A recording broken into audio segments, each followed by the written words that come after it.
Welcome to Almost Under 10-Bit, the show that breaks down big topics in almost under 10 minutes. In an era defined by digital noise and deep-seated division, how do political movements capture the minds of a new generation? What does it take for a single voice to rise above the static, mobilizing millions and reshaping the national conversation? The answers often lie not in traditional corridors of power, but on college campuses, in social media feeds, and at the forefront of a culture war that is redefining American identity. At the center of one of the most significant youth political movements of the 21st century stands a figure who is, depending on who you ask, either a visionary patriot or a divisive provocateur, Charlie Kirk. Before he was 30, he built a political empire from the ground up, commanding a media network, a massive grassroots army, and the attention of presidents. He became a household name by speaking directly to a generation he felt was being left behind, channeling their frustrations and ambitions into a potent political force. To understand a phenomenon as complex as Charlie Kirk, we need to cut through the spin and the outrage. That's our mission here. In a world saturated with information, a constant stream of hot takes and headlines, it's easy to lose the signal in the noise. Our name, Almost Under 10-Bit, is a nod to the digital age we live in. An age of seemingly infinite data but often limited understanding. We believe that the biggest topics of our time deserve more than a fleeting glance. Our goal is to break them down piece by piece, providing the context, analysis, and clarity you need to form your own informed perspective. Today, we turn our lens on his story, examining his journey through three distinct but interconnected phases: his rise, his influence, and his legacy. First, the rise. We'll travel back to his beginnings in the suburbs of Chicago, exploring the formative experiences that shaped his worldview. We'll investigate the pivotal moment he decided to forego a traditional college education to launch Turning Point USA from a garage, and analyze the specific social and political climate, the tail end of the Tea Party movement and the dawn of the Trump era, that provided the fertile ground for his message to take root and flourish. Next, the influence. We will dissect the machinery of his political power. How does Turning Point USA operate on thousands of college and high school campuses?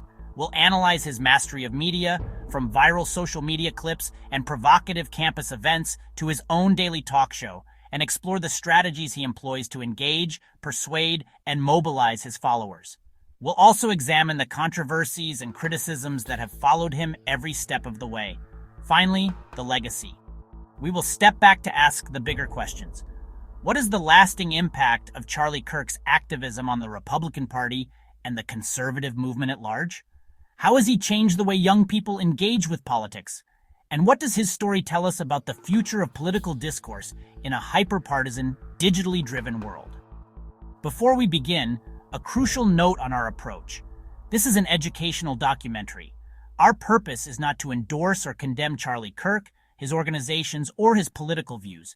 Instead, our goal is to provide a comprehensive, fact-based analysis of a significant figure in modern American politics. We will draw from a wide range of sources, including public statements, journalistic investigations, academic research, and first-hand accounts from both supporters and critics. We believe that true understanding comes not from being told what to think, but from being given the tools to think critically for yourself. This video does not promote any political ideology. Our only agenda is a commitment to clarity and intellectual honesty. In the early 1990s, the suburbs of Chicago were a landscape of manicured lawns and middle-class aspirations, a picture of American stability. It was into this environment that Charles J. Kirk was born in 1993. Raised in Prospect Heights, Illinois, Kirk's early life seemed to follow a conventional, ambitious path. His father, Robert Kirk, was a project manager for the Trump Tower in Chicago, and his mother, a mental health counselor. This upbringing provided a comfortable, middle-class foundation, far from the political battlegrounds he would soon enter. At Wheeling High School, he was an engaged student, achieving the rank of Eagle Scout, the highest honor in the Boy Scouts, and reportedly serving as class president. His ambitions were set high, with a singular focus: to attend the United States Military Academy at West Point.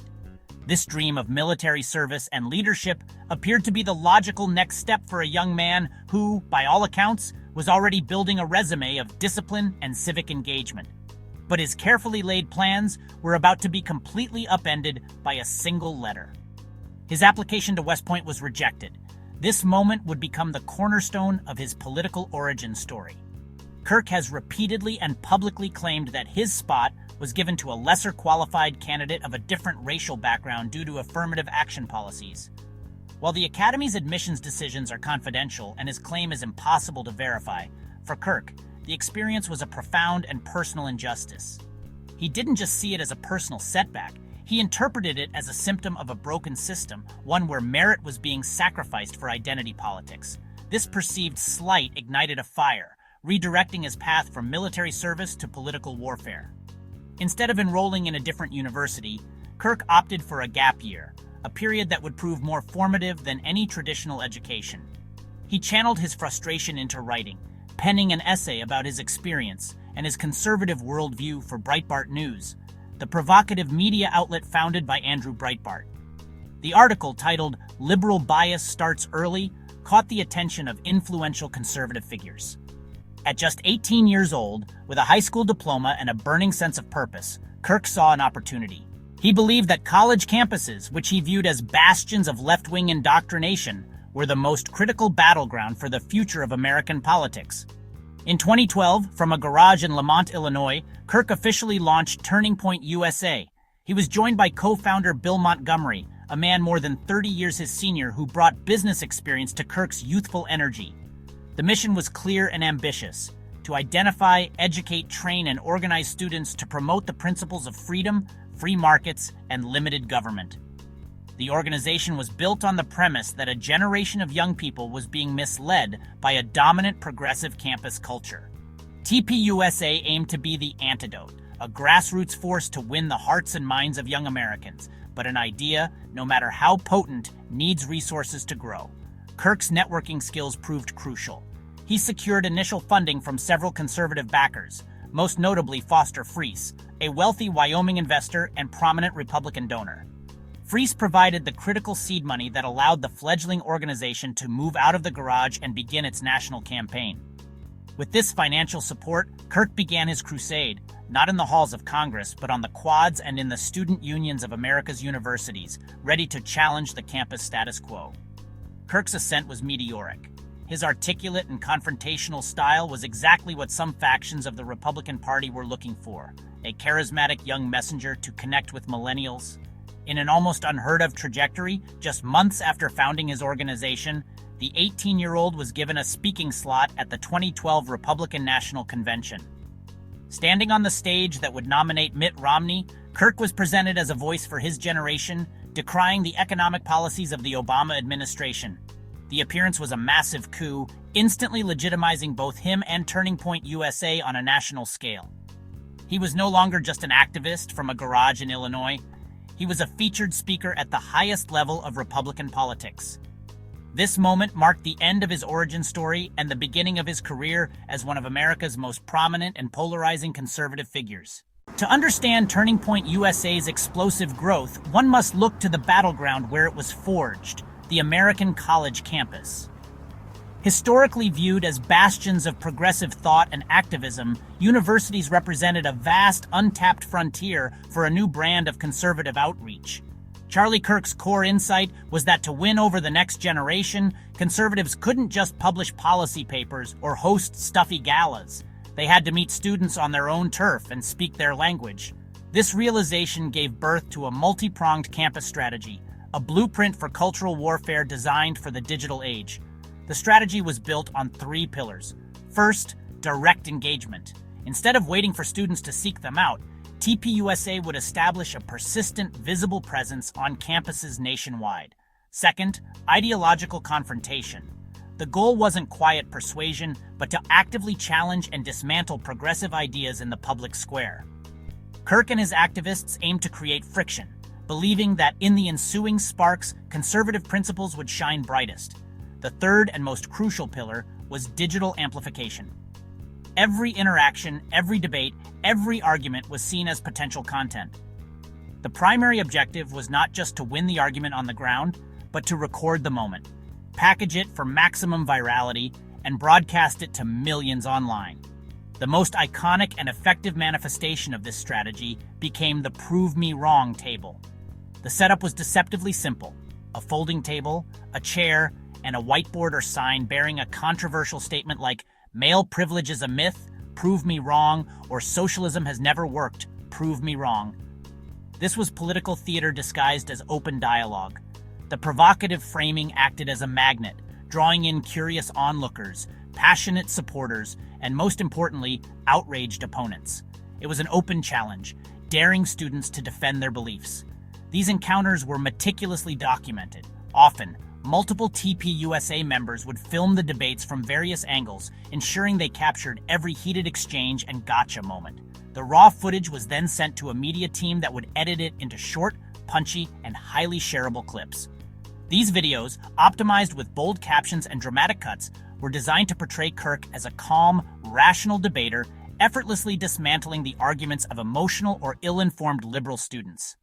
The clips would then be blasted across TPUSA's vast social media network, where they would rack up millions of views, sparking online debate and drawing national attention from both friendly and hostile media outlets. However, the strategy was not without significant controversy. Critics argued that these events were not good faith debates, but staged provocations designed to generate content by antagonizing students. Accusations of selective editing, misrepresenting arguments, and creating a hostile campus environment became common. Another contentious tactic was the creation of the Professor Watch List, a website listing academics TPUSA accused of advancing leftist propaganda and discriminating against conservative students. The project was widely condemned by academic organizations and civil liberties groups as a modern-day McCarthyism, an attempt to intimidate and silence educators through public shaming. Despite the backlash, these aggressive tactics were undeniably effective in building the TPUSA brand, energizing a base of young conservatives and cementing Charlie Kirk's status as a leading voice on the right. The campus strategy transformed political youth outreach, creating a new playbook that blended real-world activism with the relentless machinery of the viral internet.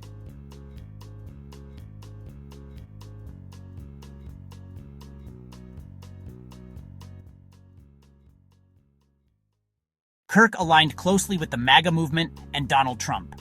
His organization, Turning Point USA, evolved from campus activism into a national political force, hosting massive events, building influencer networks, and shaping conservative youth culture. The Charlie Kirk Show became a daily fixture in right-wing media, blending commentary, interviews, and cultural critique. With millions of downloads and viral clips across platforms, he positioned himself as a Gen Z bridge to conservative ideology. Beyond media, Kirk's real power came from mobilization. He helped organize rallies, youth summits, and voter outreach campaigns, often targeting college campuses and swing states. His message was clear: young people could be the future of American conservatism.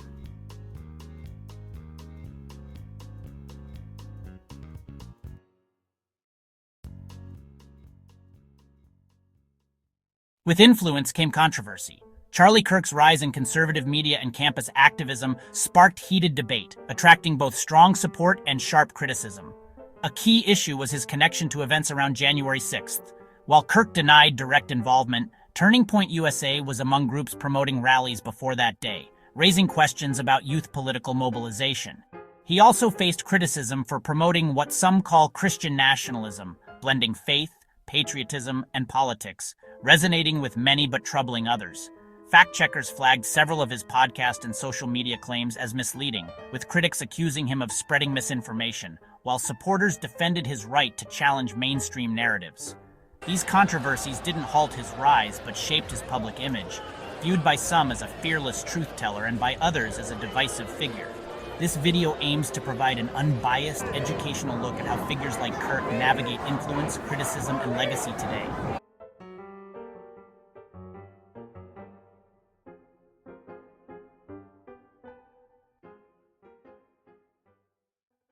In 2025, Charlie Kirk was tragically unalived in a public incident that shocked many across political and youth activism circles.